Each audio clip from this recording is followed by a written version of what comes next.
Welcome to HH28, where we unravel the secrets of self-discovery and matchmaking.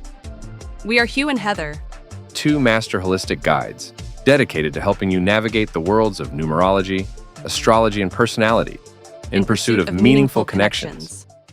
All right, buckle up because we're diving deep into the world of Myers-Briggs today. Oh, fun. Specifically, we're talking ISTJs. You know those friends who always have a plan? In a backup plan. And probably a spreadsheet to keep it all organized. You know, ISTJ or two. It's a fascinating one for sure. Let's jump right in. Okay. Let's break down the basics. Sounds good. What exactly does ISTJ stand for in the Myers-Briggs system? Okay, so those 4 letters are like a personality blueprint. Okay. In the MBTI, ISTJ stands for introversion, sensing, thinking, and judging. Each letter represents a key preference in how a person experiences the world and makes decisions. So it's not just about being an introvert or an extrovert. Right. There's way more nuance to it than that. Definitely. Let's take it one letter at a time. Okay. What does that I for introversion tell us about how ISTJs operate? Introversion, in this context, is all about how ISTJs recharge. Okay.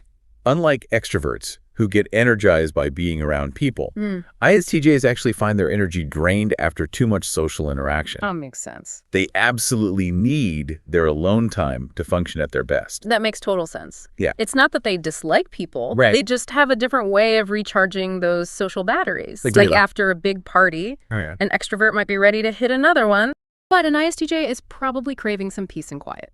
Exactly. And this preference influences everything from how they prefer to work to the kinds of social gatherings they enjoy. Don't expect them to be the life of the party, but they'll be the ones having those deep, meaningful conversations in the corner. Okay, so moving on to S, which stands for sensing. How do ISTJs experience the world around them? What's their style? ISTJs are incredibly grounded in the present moment. Okay. They're all about concrete facts, tangible details, what they can see, hear, touch, taste, and smell. They're practical and realistic, the kind of people who'd rather trust a map than someone's vague directions. It's like their motto is, show me the evidence. Yes. They'd probably fact-check a motivational quote just to be sure. You're spot on. They rely on their senses, proven methods, established systems. They're not really into experimenting just for the heck of it, and that leads perfectly into T's for thinking. So how does this preference for logic and concrete facts play into how ISTJs make decisions? ISTJs are ruled by logic. When they have a decision to make, they prioritize objective information and rational analysis over emotions or personal values. So it's not that they don't have feelings. Right. It's just that logic wins out in a head-to-head. Precisely. Think of it like this. If an ISTJ has to choose between what makes sense logically and what feels emotionally right, they'll often go with the logical option, even if it's a tough choice. It's like choosing a delicious but unhealthy dessert versus a plate of boring but nutritious vegetables. Exactly. The ISTJ might really want that kick, but logic tells them to go for the veggies. Interesting, right. Interesting. Okay, last letter, J, for judging. Now, I have a feeling this one often gets misinterpreted. You're absolutely right. Okay. In everyday language, judging has a negative connotation. But in the MBTI context, it simply means that ISTJs have a strong preference for structure, order, and planning. They like to have a plan, stick to it, and know what to expect. Spontaneity, not their jam. So it's less about being judgmental and more about appreciating a well-organized schedule. Yes. Maybe even color-coding it. Exactly.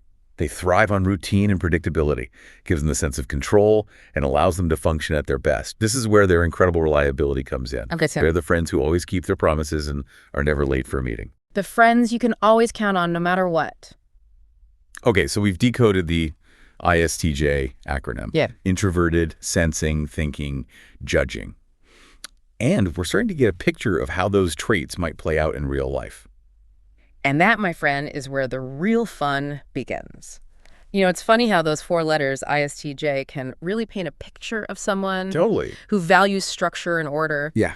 But as we dive deeper into those strengths and challenges, it's important to remember that no personality type is inherently good or bad. Right, of course, yeah. It's all about understanding those trade-offs. Yeah. What makes them awesome in one scenario Okay. might be a bit of a hurdle in another. Totally. It's like anything else. Context is key. Reliability, organizational skills, Yeah. and loyalty as real core strengths. Yeah.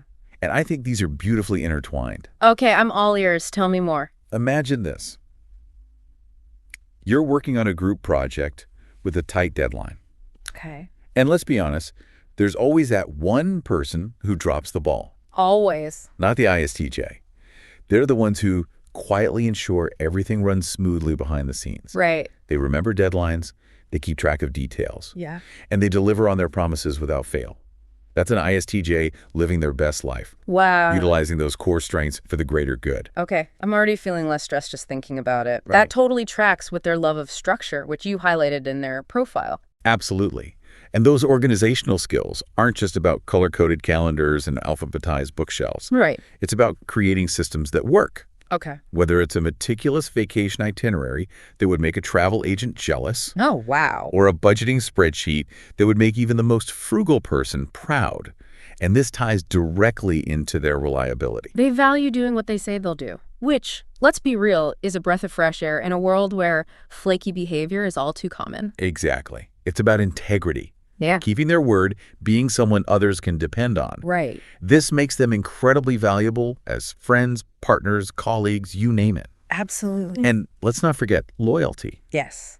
ISTJs are fiercely loyal to the people they care about. So we've got a solid understanding of ISTJ strengths in action. But like we said, there's always another side to every coin.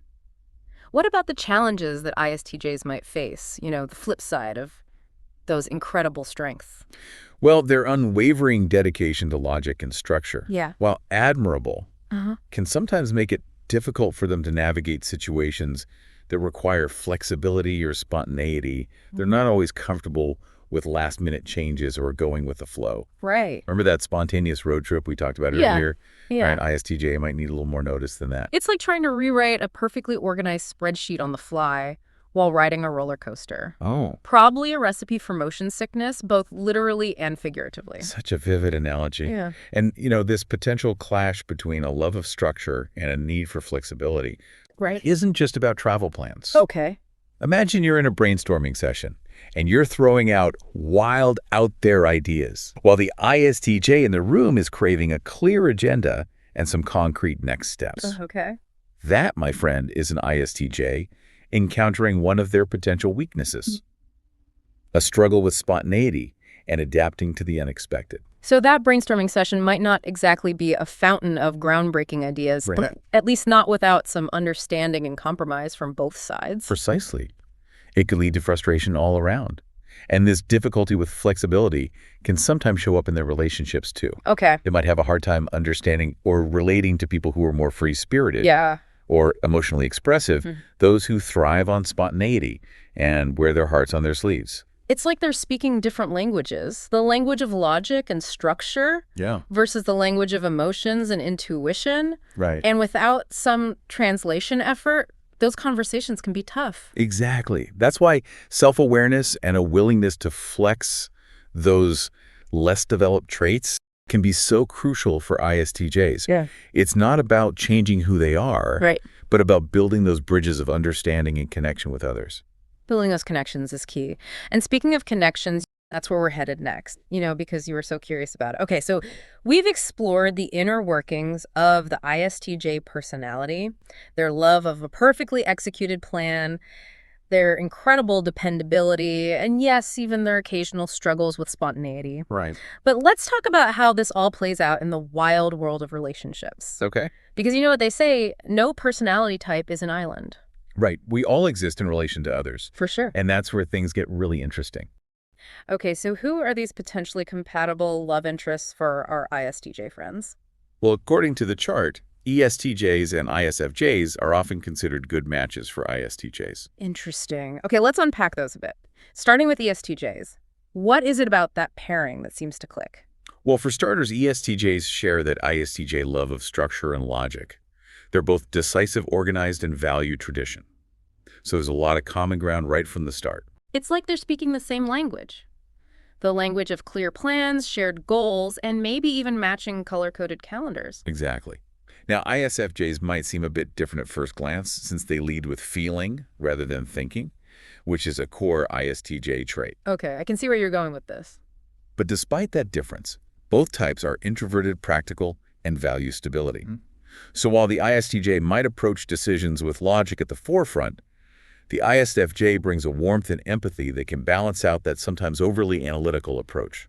That's so important. Even the most logical person needs to feel understood and appreciated. Absolutely. And then we have the ISTPs, or fellow introverted thinkers. Right. Like ISTJs, they value logic independence and solving problems effectively. Practical problem solvers. I like it. It's exactly. While ISTPs can be a bit more spontaneous than our plan-loving ISTJs, they also appreciate direct communication and practicality, which makes for a comfortable dynamic. It's like they can both appreciate a well-organized toolbox, even if they use the tools a little differently. I love that analogy. Yeah. Okay, so we've explored some potentially harmonious pairings for ISTJs. Yeah. But what about those relationships that might require a bit more effort, shall we say? Ooh, the potential clashes. Now, this is where it gets really interesting. What did you find most intriguing in that needs work category? Well, the pairing that really jumped out at me was ISTJ with the ENFP. The ENFP. That's quite a personality cocktail. We're talking extroverted, intuitive feeling and perceiving essentially the opposite of our ISTJ friends in so many ways. Right. It's like those two are on opposite ends of the personality spectrum. I can already see the potential for misunderstandings. Yeah. Right. Imagine an ISTJ's meticulously planned schedule colliding head-on with an ENFP's "let's just see where the day takes us," or the ISTJ's need for logical explanations clashing with the ENFP's tendency to process things through a more emotional lens. It's like trying to mix oil and water. They just don't naturally blend. Exactly. But here's the important thing to remember. Even the most seemingly incompatible pairings can work with conscious effort, empathy, and a whole lot of communication. Because at the end of the day, it's not about finding someone exactly like you. It's about appreciating those differences. Yes. And learning how to navigate them in a way that feels respectful and fulfilling for both partners. And that's where those general tips from the compatibility chart come into play. Absolutely. Because every relationship can benefit from a little TLC, right? Sure. What are some of those universal truths about making relationships work regardless of your personality type? Well, communication is always at the top of the list. Makes sense. And this is especially crucial for ISTJs who might need to consciously express their needs and expectations rather than assuming their partner just gets it. Right. No more relying on telepathy or hoping that their partner can magically decode their inner spreadsheet of needs. Exactly. And the chart also emphasizes the importance of flexibility even for our structured and routine-loving ISTJs. So it's not just about the ENFPs of the world learning to appreciate a good plan. Right. It's about finding that sweet spot between sticking to a plan and being open to occasional spontaneity and going with the flow. It's like adding a little wiggle room into that perfectly organized calendar just in case a last-minute adventure arises. Exactly. And lastly, appreciation is key. Okay. Tell me more about that. It's about recognizing and valuing the unique strengths of each personality type, even if those strengths are different from our own. So instead of saying you're doing it wrong, it's more like you're doing it differently and that's amazing. Exactly. Which honestly is a good life lesson in general, wouldn't you say? Couldn't agree more. Well, folks, there you have it, a deep dive into the fascinating world of ISTJs. It's been fun. We've explored their strengths, their challenges, their ideal Friday night, and even how they navigate the sometimes tricky waters of love and relationships. All thanks to those insightful questions from our listeners. Speaking of listeners, a huge thank you to YU for sending us down this rabbit hole of ISTJ insights. We've had a blast exploring with you. And remember, this is just the tip of the iceberg when it comes to understanding personality types. So keep those questions coming because we're always up for a deep dive. Keep exploring, keep learning, and keep embracing all those, fascinating contradictions that make us who we are.